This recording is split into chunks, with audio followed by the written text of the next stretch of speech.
diving. Hope comes and stops us in our tracks. Bravely we prove in our striving, trudging together each day. Where there's a will, there's a way. Hi, welcome to Trudging Together, a Raw Recovery podcast. My name is Sierra, and I'll be your host today. We're here with Zach, and we have known each other through Facebook. I was really, connected to all of his videos about God and how, inspiring and supportive he is to everybody in recovery. And he just throws a real good vibe into the world, and I love it. So he is going to be the star of the show today, and we're going to listen to all the awesome stuff he has to say.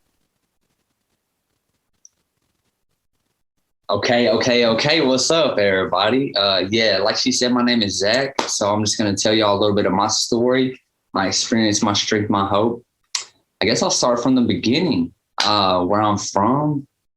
So I was born in Gallatin, Tennessee. I know y'all are based out of Colorado, so way far away. Anyways, so I was born in Gallatin, and but I moved to a place called Dixon, Tennessee when I was like 3. Okay, so I rep Dixon 615 till I die, whatever. Anyway, so yeah, I grew up here, and being in recovery for a while,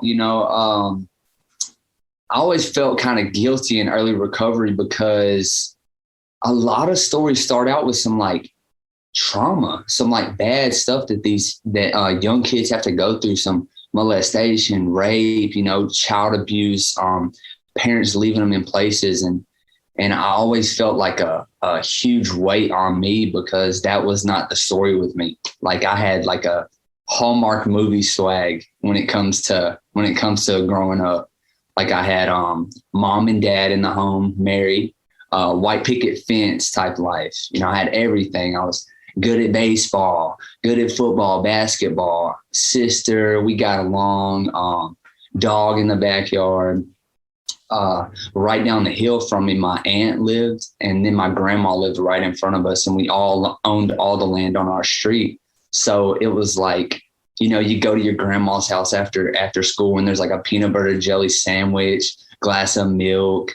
And it was just like a really beautiful childhood. But a lot of the times I can remember when I think back of like being outside looking in, it was like I was watching my family live this good life, but I couldn't be a part of it.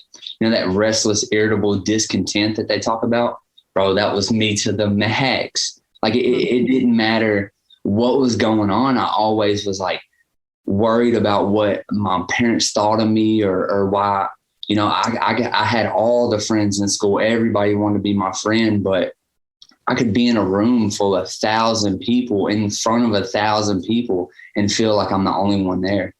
And I can just remember feeling like that from like the youngest of age.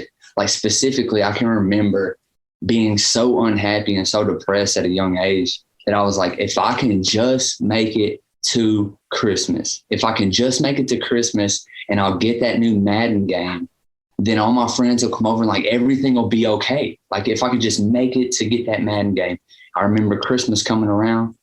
I got the Madden game, bro. Woke up and I was hyped. Madden game. I put it in. I played it for like 10 minutes, and then it was right back to that restless, irritable, and discontent. Like right back, like this ain't enough. Like my player ain't good enough, or this is this is that, and it was just a continuous cycle of that. But what I'm saying? I just thought that was just being a kid. And then when I was about, I think I was 11 years old, my parents, they got a divorce. Okay. And right before they split up, I had got caught sneaking out of the house. So because of the circumstances and how everything happened, the timing, I thought it was my fault. So now I'm not only feeling like I'm looking into my life and everybody's happy, but now I feel like not only am I unhappy, I feel like I'm messing up everything around me. Like everything I started to touch was just garbage. And now,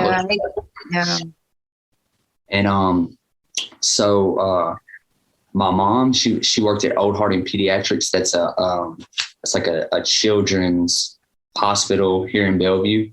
And she made like a career change. Like when they got a divorce, she went from working there to I'm going to buy a bar and I'm just going to work at this bar. And so now here I am with all these feelings that I don't know how to deal with, but I'm getting off the school bus at the bar. And, one thing led to another. And now I'm not only like the cool kid and everything, and I don't feel good inside, but also now all my friends want to be with me because I'm getting off the school bus at the bar. Now I'm the party kid at like 12, 13 years old. So one of my friends one day was like, "Hey, bro, you want to get drunk?" And I was like, well, I ain't never been drunk before. Yeah, let's do it. And I must have opened up, no lie, 20 to 30 beers trying to get drunk. I just couldn't get one down. I hated the taste of it and everything. But I tell you what, I could drink them Zimas though. Y'all remember them Zimas?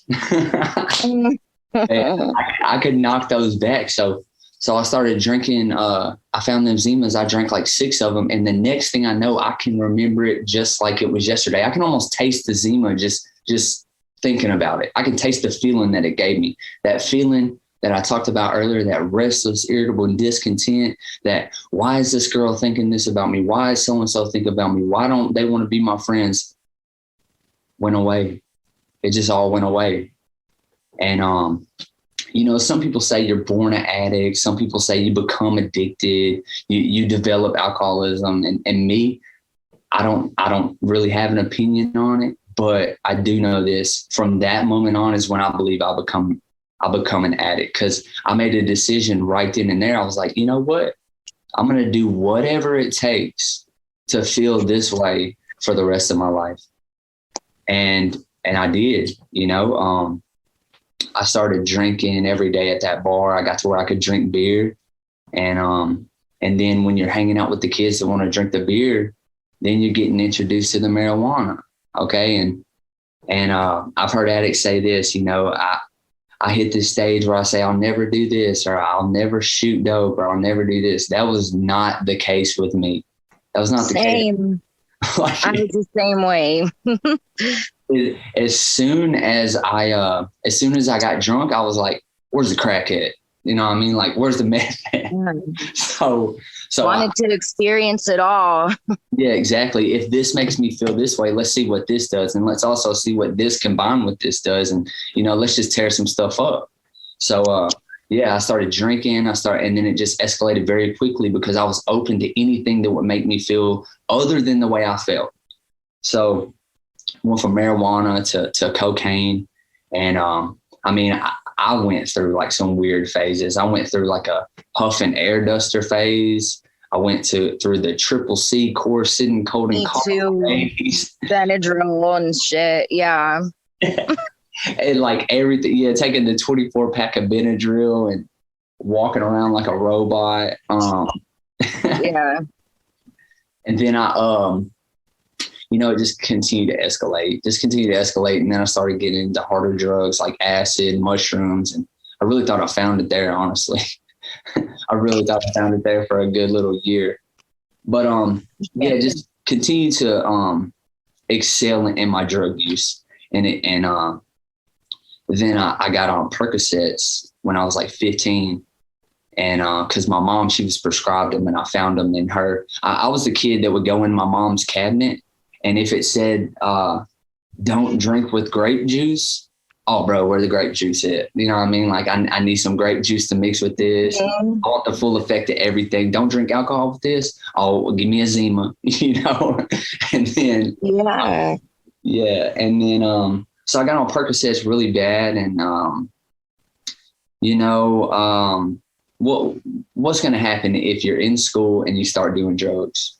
you're going to get in trouble. You're going to get in trouble. So that's when I just started catching underage consumption charges and truancy charges. I didn't want to go to school. And, you know, like I said in the beginning, I was an athlete. You know, I was an athlete. And so all that went away. I'm just basically going to school. And then I'd get out of school if I even went, and I'd go straight to the skate shop. Okay, I'd go straight to the skate shop, and I'd just be skateboarding with my bros and doing cocaine and Adderall. And you know, somehow I graduated high school. Somehow, I don't know why, but I guess Dixon's where the winners are made. And I graduated high school, and yeah. And then when I graduated high school, I realized the cocaine and all these drugs that I'm trying, I feel like addicts do this. Did y'all ever, Sierra, did you ever settle into like your own personal cocktail that was just you? Yeah.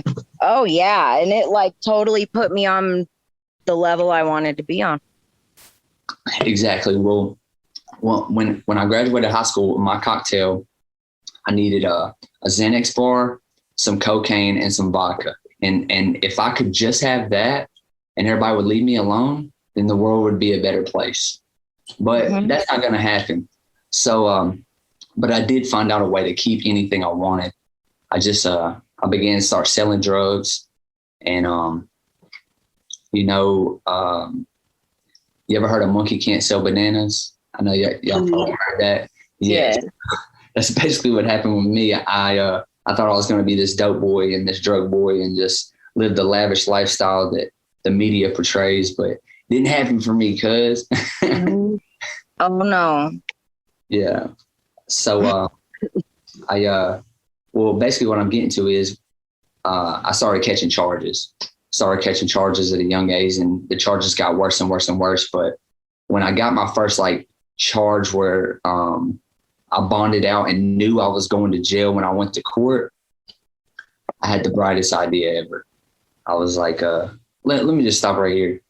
For you and anybody listening, if you ever have a bright idea, make sure to run it by somebody. Just take a second. Just take a second. Take 1 second. And if you got that bright idea, just run it by somebody. Just one or two people. Well, I didn't. I had this bright idea where, you know what? I got these charges here in Tennessee. I'm just going to go live off the land in California. that was my bright idea. So at the time, I was driving like a $30,000 sports car, and just really thinking I was the man, you know. But I'm going to leave all this and go live off the land in California. So I did that. I cashed out what little money I had left, and I took a bus with a backpack and a tent. And I went to California, and I met some friends out there that I knew were out there traveling around. And yeah, that just wasn't the brightest idea I've ever had. Coming from a guy that's never grew a string bean in his life, has this idea where I'm about to go live off the land in Cali.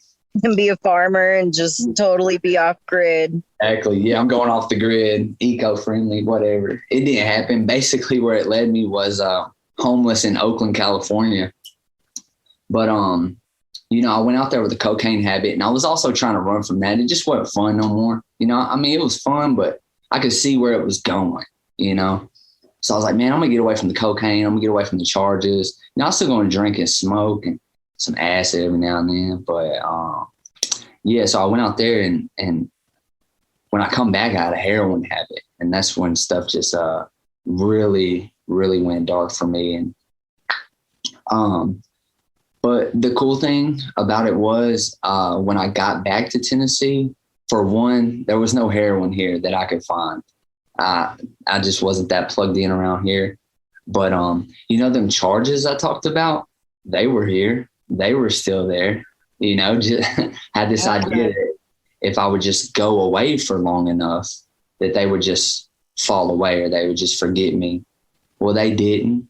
And as soon as I got back to Tennessee, they picked me up, and I went to jail for my first time. And, well, first time like going into the pod and I'm not going home type jail. Getting booked in and Yeah. staying. Exactly, like no bond and stuff. So, well, really, I had a bond, but my parents were done with me by then, and they weren't coming to get me. So I really had to sit there, and the judge gave me 90 days.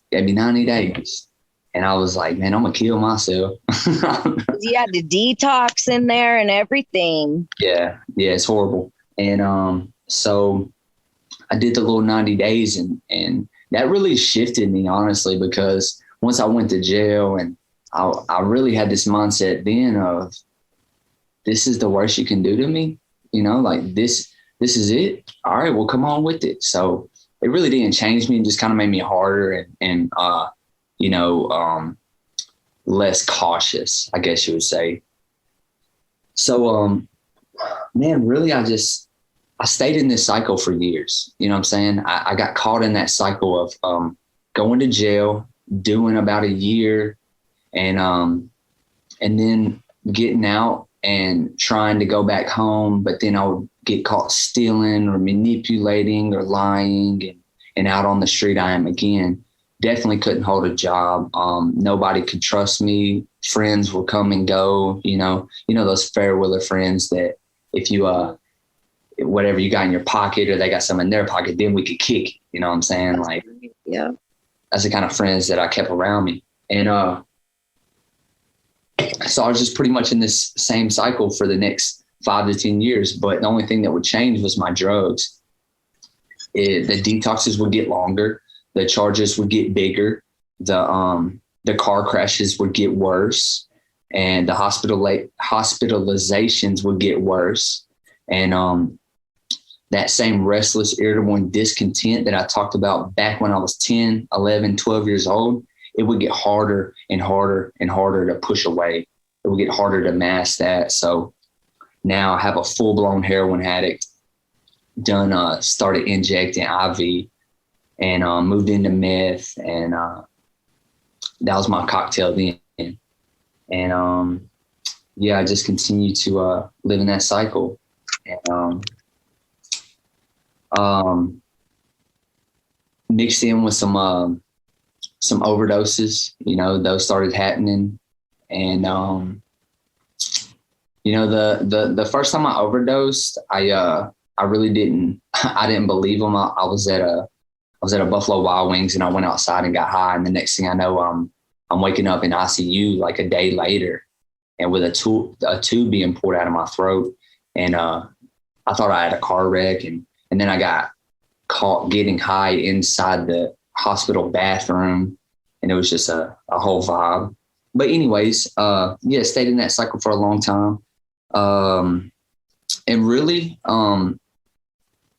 my life really began to change and really began to shift to where I wanted something different after my first treatment center, because the probation officers, I guess they showed a little grace on me. They got tired of seeing me. I'm known by the police. I'm known by the judges, my name, then my face. They just know what I'm about. So I go in front of the judge, and he offers me treatment. And I never knew anything about AA and ACR, any of that stuff. But, he said, I'm going to quarter you to treatment.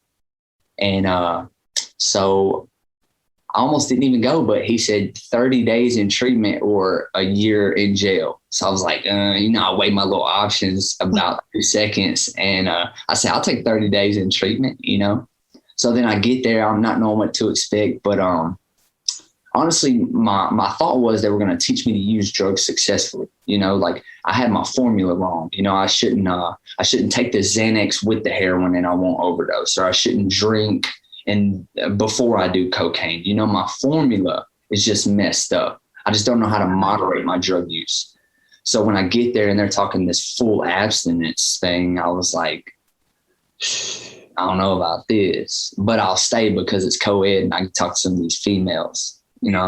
Honestly. Yeah. So, I stayed there, and by the end of the 30 days, I started listening, and I got to where I was feeling better. They detoxed me, and I'm feeling good. I'm feeling good about myself. Worked a couple steps, and I got a small taste of recovery, enough to where I wanted to stay clean. So when I get out, every intention of staying clean got high that day. The very day that I got out, I got high that day. And I've been there. Yeah. Totally. Yeah. So I got high that day, and I could sit here and blame it on like, oh, I went back to the same girl I was with, but really, you know, I just wasn't done. I wasn't done. Maybe I was done. I just didn't put the work in. And I'll get into more of the work later. But so go back into the cycle. You know, I could tell you exactly what just happened 5-10 minutes ago, what I just told you, and it's the exact same. I went right back to the same people, same places, same things, expecting different results, the same insanity, the same restlessness, the same irritability, the same discontent, the same dope sickness every single day. So, wound up doing that sentence, wound up getting back out and getting some more charges. And then I basically throughout this next few years, I'm gonna go ahead and lead up until when I finally got clean. But before that, I've been to 7 treatment centers, and that first one gave me a little taste. The next one gave me a little more taste, and I'd want it, and I'd want it, and I'd want it. But just let me say this right here: I don't want to get in the way. This program is not for somebody that wants it or somebody that needs it. It's for the people that are gonna do it. You know what I mean? Mm-hmm. You're gonna do the work. It's gonna work in spite of you. But anyways, so I wanted it, and I wanted it, and I could not figure out why I could not stay clean. You know, and so I get the girl that I'm with. We've been together 11 years. She gets pregnant. And at the time, I'm still running hard. I'm actually on the run for some felonies while I'm on felony probation, and I'm basically on my way to prison. And I know I'm going to prison when they catch me, so I'm just running hard. And she gets pregnant, and I didn't really talk too much about this at the beginning, but I've never had the best relationship with my father. I just haven't. You know, I've seen it come out. My character defects of like seeking approval from menly figures. I don't even know how to explain it, but like my mentor, my sponsors, like I want them to love me. You know what I mean? Like I want to do the best for them, but it's also helped my relationship with God a lot too. But yeah, I that's a whole vibe. Anyways, so where was I at? Oh yeah. Got Lainey pregnant. Well, she gets pregnant, and I'm on the run. I'm headed to prison, and I decide to go to court this time. I made a decision. I was like, you know what? If they're gonna send me to prison or whatever they're gonna do with me, I want to get it over with before my child is here. Because I didn't have the relationship with my father. I'm gonna be a father. Number one. I'm going to be a father. I'm going to be there for him no matter what I have to do. I want anything to stay clean now for him. Mm-hmm. And so I go to court this time, and I go to jail. I get caught with some drugs in jail, and I'm in a solitary cell now. Like that's usually where I do a lot of my time because I'm a fighter. I'm a smart mouth, and that's just who I've always been. I don't know why. I don't know when to shut up. So I'm in solitary confinement for like the 100th time. And I'm in my own little cell, and there's this man that comes in and starts talking about CR, y'all know, Celebrate Recovery. And and he's talking to me about the love of God, and it's just something I've never heard or saw displayed. You know, I hear people talk about church, and I knew about church growing up. My family went to church when I was little, and, you know, but he just come in and I'm like, well, how much are they paying you? You know, I want to know what the VIG here, bro. Like, what are they giving you to come in and talk to me like this? And he's like, man, I'm nothing, bro. You know, I've been where you been, and I know what God's done for me. And I'm like, dang, bro. You know, so this man would come in each week and talk to me about recovery and teach me about the Bible. And you know, that was when I accepted Christ as my savior. Okay. And that's just my own thing. It's my own faith. So, but check this out. When I got out, I would love to sit here and tell you that, man, you know what? I started going to church when I got out, and, you know, everything's been great since. But that's not the case. You know what I'm saying? I got out and I went straight back to the needle, you know, and I can't tell you why, you know, can't tell you why, but I'll tell you this. I know God has had his hand on me ever since that conversation started with that guy, and that relationship I started with God in that solitary cell. Because check this out. I kept running hard. Even though I didn't change anything. I kept running hard. And because of the decisions that I was making, I chose to continue to sell drugs, continue to do drugs. And I'm selfish to my core. Like, I'm just a selfish being. I'm looking out for Zach, number one. So because I'm so selfish, I can't be man enough to tell her she can't do drugs, because then I can't do drugs. And it's like a whole toxic relationship vibe going on there. So because of that, my son was born addicted to fentanyl and heroin. Sorry, I get a little emotional. Oh, man. It's okay. Don't worry. It's crazy, yo. I told the story so many times and it never gets easier, you know, but I'm willing to talk about it, you know, because this is real life. It's just real. It's real emotion and it's real life. And it's absolutely, it's a real reality, you know. That's the reality of where drugs will take you. But anyways, so I had to sit and I lose custody immediately. They take him from us. And I had to sit in the NICU and watch my son shake for a month straight and fight for his life, you know. And I love to sit here and tell you that that's what changed me. Watching my kids shake, and, you know, I never touched the needle again, but that's not the truth. You know, to bury those feelings, I just went even harder and harder and harder. Yeah. I just went even harder. So I was lucky enough that the custody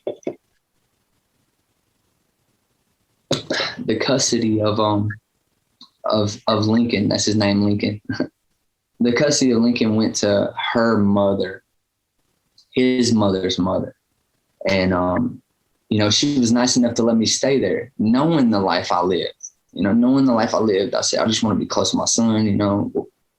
And so she let me stay there. And, you know, I tell this every time I tell my story, because this is really when things shifted for me into a whole nother state. It's like 2 or 3 in the morning, and, you know, Lincoln's waking up and he's crying. You know, he's hungry. He's like any 2-month-old baby. He wants to be fed, and I want to feed him, but I can't stop shaking enough because I'm sick. I just woke up. I can't stop shaking enough to get the formula to hit the bottle top. And so I'm like, man, I got to get high before I can feed my son. So I go in his room while he's crying, and I'm mixing up a shot of heroin. And I cannot find a vein for nothing. My neck's bleeding, my arms are bleeding. I'm bleeding like a stuck pig. And I caught a glimpse of myself in his mirror. I caught a glimpse of myself, and I was like, I just look like death. But when you're in that type of addiction, y'all might can relate. You don't look at yourself in the mirror. You brush your teeth looking at the floor. You brush your teeth in the shower. You shave in the shower because you don't want to look at yourself. You know what I'm saying? Like, I can look back on my Facebook. I never took no pictures because I didn't want to look at myself. I didn't want you looking at me. I didn't want to look at myself. But I caught a glimpse of myself in that mirror, and I was like, I did what anybody, believer or not, is going to do in times like that. I cried out to God. Doesn't matter who you are. When you're in a place like that, you're going to cry out to your creator. I say, God, I was like, God, please help this boy. You know, my mom was already so twisted up that I never seen me any better than dying with a needle in my arm. I've tried it, 7 treatment centers, countless detoxes. I was like, man, I know this is it for me. This is the best I'm ever going to get. So God, please help this boy. Put a man in his life. He needs a dad, and I can't be that for him. And I know he heard my prayer. Because within a week, I was caught doing everything that I was doing in my addiction lifestyle, and I was sitting in front of my parole officer, and she said, "You're going to prison to do the rest of your time, or you're going to a year-long treatment center." Even though I wanted to change, I still didn't want to go back to treatment. I was tired of treatment, but I said the old scale again, 4 years or 1 year and a chance at life. So I took that chance at life, and, they didn't do medical detox. I think that was huge for me. I don't promote not doing a medical detox, but for a guy like me, I'm hard-headed. I learned through pain. And that detox was one of the worst I ever went through. It was cold turkey, nothing but Gatorade and a bed. And not even long, it was a working program where you have to pay for your program by working to go through it. So after 3 days in the bed, the director come in and was like, "Zach, you got to get up, man. You got to take a shower and you got to try to eat something." And he's like, regardless, or if you get up or if you're gonna if you're gonna eat, you got to take a shower because everybody says you stink. And I was like, all right, man. So I get up and I go in the shower, and I'm just puking on myself. Stuff's coming out all ends. Y'all know how detox is, and I say, "God, I hope you're real. I hope you're real, because I need a change and I need it now. I need it now." And in that treatment center I went to, they make you do morning devotions, okay? They make you do morning devotions. So you have to read like a book of the Bible with a psalm and a proverb, okay? So I go in there and morning devotions. I haven't slept all night, and I got pride issues. Like, even though I can be screaming on the inside, I can smile and act like everything's cool in your face. That's just how I've always been, because I don't want you to know how I feel inside. So I'm going in that treatment center and I'm acting like everything's cool. No, I didn't just watch my kid be born addicted. No, I didn't just cry out to God. No, I didn't just go through all this. I'm good. I just had a bad weekend. So they sent me to this treatment center is the story I tell. But I'm dying inside. So I go to the Bible study, and the book is Nehemiah. And I was like, man, I can't even pronounce that one, bro. I'm going to skip that one. So I just skipped Nehemiah, and I went to Psalm, and it was chapter 34, and I got down to verse 18, and man, it just hit me in my spirit, bro. It hit me in my spirit. I get goosebumps every time I think about it, because I know where I was at there, and I know how God spoke to me. So Psalm 34, verse 18 says, "The Lord is close to the brokenhearted, and he rescues those whose spirits are crushed." And I knew it hit me in a way that nothing's ever hit me, because from what I'm portraying is I'm okay. But on the inside, my spirits are crushed. Okay. But it let me know that God was with me. He knew how I felt. And it intrigued me of the timing. It intrigued me, and it sparked something in me. So I began to dive in, you know what I'm saying? I just kind of wanted more.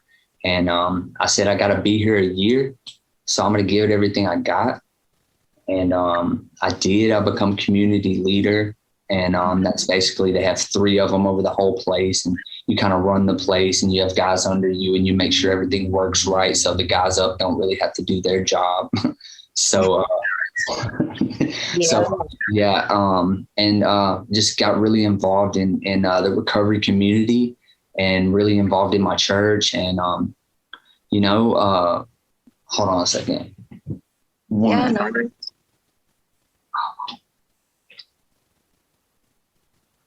Sorry.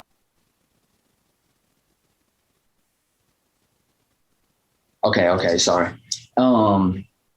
Anyways, I thought my laptop was unplugged, but anyways, where was I at? Oh yeah, dang, life changing. So I just started giving everything I got. I was like, I got to be here 365 days. I'm gonna give it everything I got for that boy at home that I want custody of.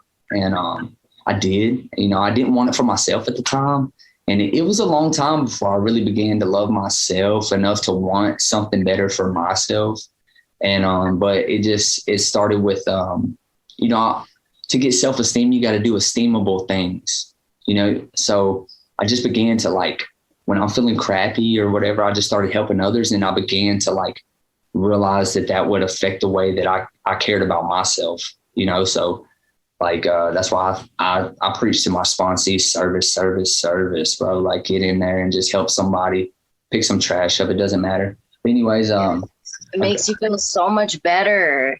Yeah, it does. It does. I don't know what it's some kind of weird principle, I guess, helping others helps you, and it's almost like a paradox of selfishness because you're doing it for yourself, but you're doing it for others. It makes no sense. But anyways, it works. So I made it through that program, and, I almost slipped up when I left because coming out of that program, I was on such a spiritual high and like everything was great. I was getting to see Lincoln and, everything had been going so good for so long. I had some money in my pocket, I wasn't dope sick. And I really thought that if I could just make it a year, just get that 1 year medallion, then everything would be okay. And I could like take a break from all this, still go to church, but I don't want to hit no meetings. I don't want to sponsor no guys. I don't, take a break. Well, I did that. When I graduated, I came home and I was like, I'm going to take a break. I've been doing this 365 days straight, every day, hardcore recovery. And I began to wake up mad because of one of two reasons. I would either wake up before my alarm went off or I would wake up after my alarm went off. And either way, it would just, I would be pissed off every morning. I'd be like, man, I could have got 5 more minutes of sleep, or man, now I'm going to be 5 minutes late all day. And I was like, man, but I had a year clean and I had just a little bit of awareness to me. That's one of the blessings of recovery, is the awareness of when you need to do something different. I have that today. So I had a little bit of awareness and I was like, man, I need to get go to a meeting. And I hadn't got plugged into the Dixon recovery because I went to a treatment center like 3 counties over. And so I was plugged in out there and I didn't have a sponsor, so I went to a meeting. I heard a guy share some fire and bang, bro. I was like, man, I need a sponsor. And he's like, cool. And I waited like another 2 weeks to call him, but I wound up calling him and he's still my sponsor to this day. And, everything was great until, if we got some time, I'd like to go into your story grows. And this is a part I don't think I've ever told, but it's really, really touches home for me. And I've been working with some guys that are going through the same thing. When I came home, my kid's mom, I hate saying baby mama, that's so thug. My kid's mother, she was still using, and we'd been together for 10 years at the time. And, so I loved her and I felt a lot of obligation to help her because I introduced her to drugs. She was just a girl in high school, a good girl in school when she met bad boy Zach. And so I kind of led her astray a little bit. So now I've got this clean life. I'm living good, She's really bad out there. She got a settlement from her dad passing away, and I couldn't imagine going through something like that in addiction and what it would do for me and getting that lump sum of money. But oh yeah, that would be so dangerous. Exactly. So man, yeah, she was in full blown addiction when I came home, and I dealt with that for a long time. I don't. I bet that was so hard. Yeah. So but I'll tell you some positives from it. When I went to make my amends to my family, it gave me a new light. It let me see things that I put them through. And I feel like that this is a spiritual program, and I feel like God takes us through this stuff and teaches us as we live. He teaches us how to live as we live, if that makes any sense. But for him keeping me clean and allowing me to go through that struggle, it made my amends to my family so much sweeter, because before that, I had no idea of what I had put them through. I mean, I had an idea like, yeah, I took your money, or yeah, I took your car, or, you might have worried about me a little bit. But after I used to sit up and,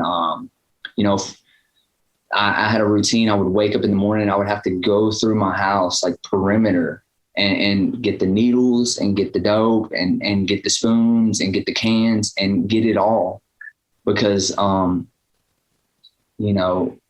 I'm petty too, bro. I would take the cap off the needle and break it and put it back on and just put it back so she would think it wasn't broke. But that's just how petty I am. Anyways, it was just a really tough situation. And at the same time, when I was in treatment, she had got custody. Her mother didn't know this was going on. So she got custody of our son back. So now I'm come home. I don't have any rights. So I'm stuck between a rock and a hard place. If I leave, I'm leaving my son in this situation because I can't take him with me. But if I go, but if I stay, I'm risking my sobriety. I dealt with it for so long, and fear started to creep in, because I was like, my sponsor was like, you need to do this to get your son so you can have some rights and do all this stuff and be a protector of your son. And the fear started to creep in and say, well, when you go to the court, they're going to look at your record and they're going to look how she is, and they're going to take him from both of y'all, and you'll never see your son again. So I dealt with it for longer than anybody should, but with a good sponsor, and I kept guys around me, and God, I made it through it clean. And eventually it came to a point to where I was like, I found this out through the whole thing. Sometimes God will, let me just tell the story real quick. So she leaves off for like 2 weeks. And so I have Lincoln. I don't have custody of him, but I have him. So she leaves off, and I don't know where she's at. I think she went to treatment, but left. It was a weird story. But I let him go to her mom's for the weekend. And then when I went to pick him up, she's in the car, and I couldn't do anything about it. So I was about to drive off, and something told me, no, you don't need to leave Lincoln there with them. So I turned around and just went and grabbed his car seat out of the car and left. And I went to talk to a lawyer and started the process of getting custody of my son. And,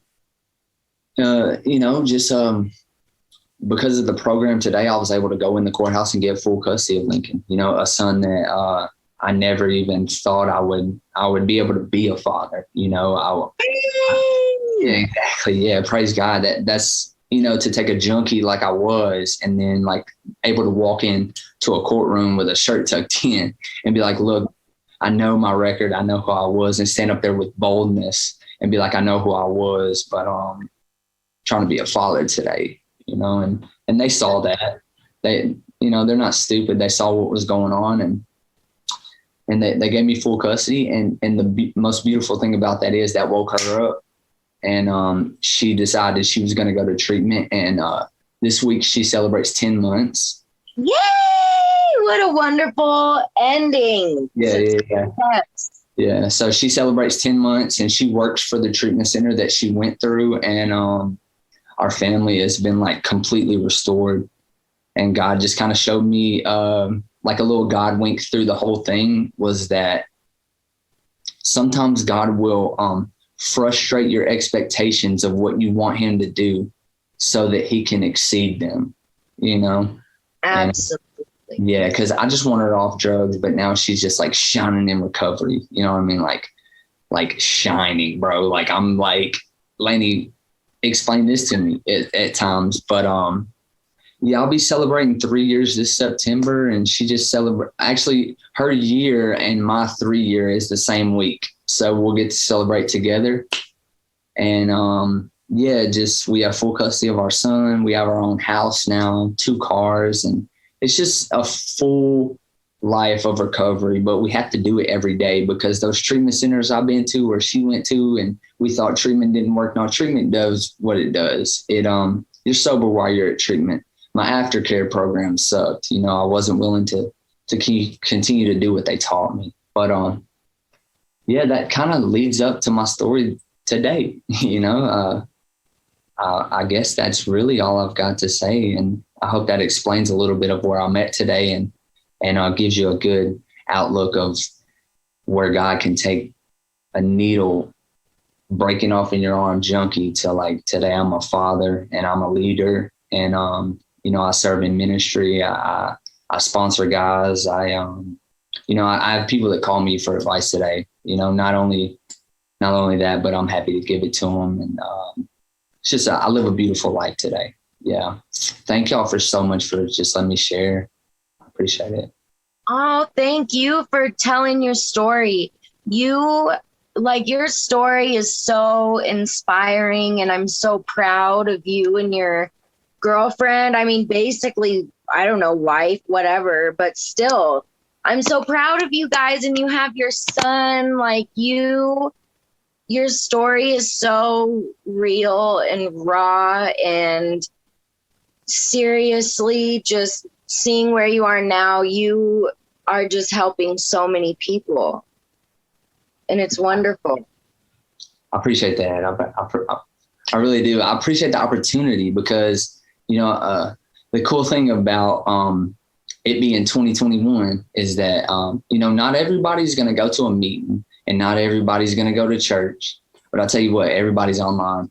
Everybody's on Facebook. And that's why if you ever see me on Facebook, I'm spitting recovery. I'm spitting things that positively impact my life because I want people to see it. And because people have to know that there's freedom, because for years I accepted that there was no other way other than this. And that's not the truth. Like I was the lowest of the low. And today, like, I'm not no better than anybody, but I haven't found a better way to live. And so I appreciate that.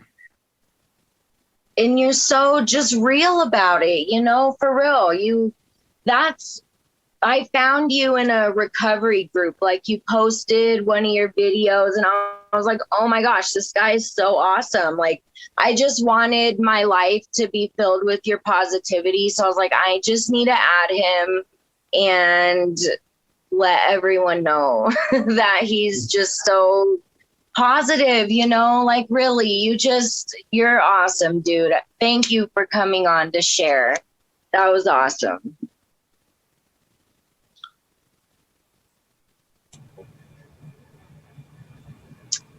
Zach, thank you for coming on and sharing your wonderful story. And thank you, everyone who listened, and have a wonderful day. And we will talk to you in our next podcast.